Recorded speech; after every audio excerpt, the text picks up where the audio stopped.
Est-ce qu'on ne revient pas à une question d'éducation? Parce qu'on parlait ce matin de la place des pouvoirs publics. On sent que le pouvoir public en tant que régulateur, c'est pas évident. Mais par contre, éduquer à avoir une alimentation équilibrée, à manger varié, etc. Et peut-être aller dans ces directions, ça peut laisser effectivement plus de place pour des produits peut-être d'une qualité plus élevée. Et à ce moment-là, on peut parfois se permettre des exceptions, des produits peut-être un peu moins sains, mais qui donnent un peu plus de plaisir. Voilà. Et donc l'éducation doit peut-être prendre plus de place là-dedans. Oui, et peut-être que les pouvoirs publics pourraient aussi utiliser ces produits sains, produits chez nous, pour les collectivités publiques et ainsi de suite, ce qui ne se fait pas forcément toujours maintenant. Oui? Moi, je m'inscris en faux sur cette idée de faire encore des campagnes d'information et d'éducation. Ça suffit, quoi. Dans les écoles, hein. Non, mais non, ça suffit, l'éducation. Je commence à en avoir plein le dos, moi, d'éducation. Quels sont le nombre de projets citoyens intéressants qui ont été véritablement soutenus? Quels sont les systèmes de circuits divers et multiples, les projets dans les écoles financés fortement, où on a réintroduit un vrai cuistot qui cuisine vraiment des productions, où est-ce qu'on a mis fondamentalement et massivement de l'argent pour mettre en place ce qui manque entre un producteur, une collectivité locale, où sont les marchés fermiers, subventionnés, soutenus, avec des endroits où c'est facile d'arriver, de ressortir, où sont les mises en place de développement d'alternatives aux AD Deleuze, aux AD Carrefour, aux je ne sais quoi et autres inventions qui consistent toujours à multiplier, à remettre, à relocaliser la grande distribution aux emplacements où on a fait disparaître des emplois de petites PME qui, elles, étaient proches des consommateurs.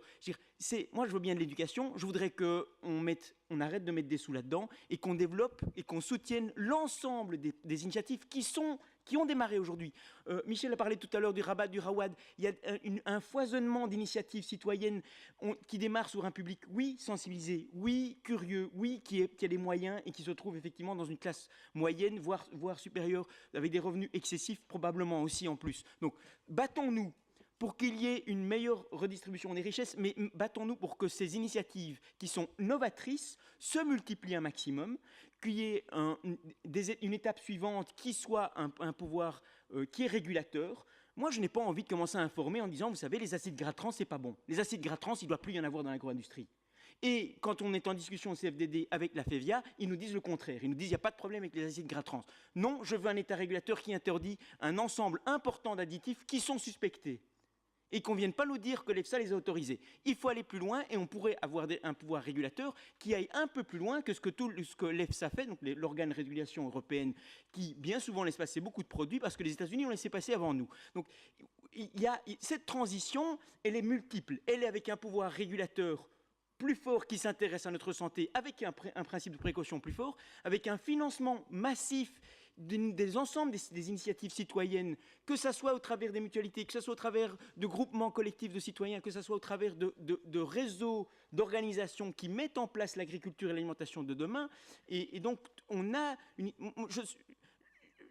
J'en ai marre d'entendre parler d'éducation, même si je suis convaincu que c'est important, mais c'est quand même toujours la même chose qu'on nous resserre. Donc moi, je commence à être un petit peu méfiant, après 14 ans de travail au CNCD, d'entendre à chaque fois qu'on veut nous bassiner, on parle d'éducation.